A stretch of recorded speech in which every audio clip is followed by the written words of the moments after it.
So I get pretty commonly asked on floating hubcaps, one, how I polish them, two, like a lot of people bring them in, they don't work. I'm going to take you through why a lot of them don't work and what I do to fix them.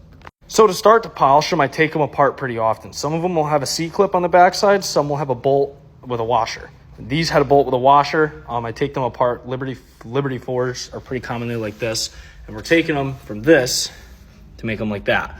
There is a significant difference in them. And let me kind of show you.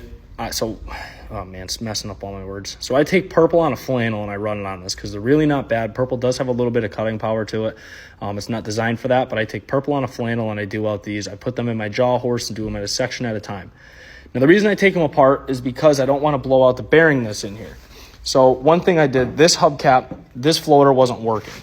Reason being is behind this dust seal here, there's balls that are in here, and that's part of the bearing. Now these balls were all full of rust. If you take a pick, you can actually move this little rubber seal out of here, and you'll find what's in there. Now you see all this grease around here. I take red grease, and I ended up packing the bearing. I repacked it. Actually, let me correct myself.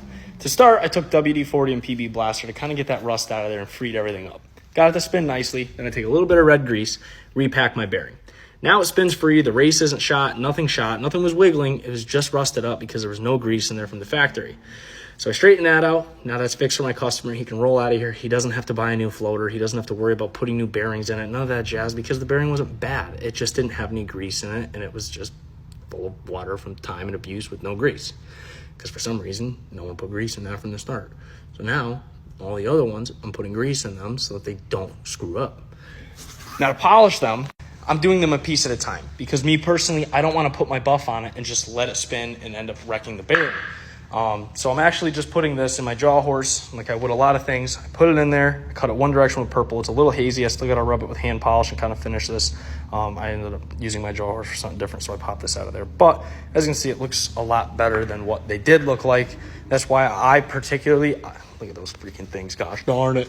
I particularly like, see, this one's messed up too. I like to do it. Another issue that happens with floaters very often is this swells in the back from heat or something. I don't know why. This one's been grinded prior to me. I didn't do that.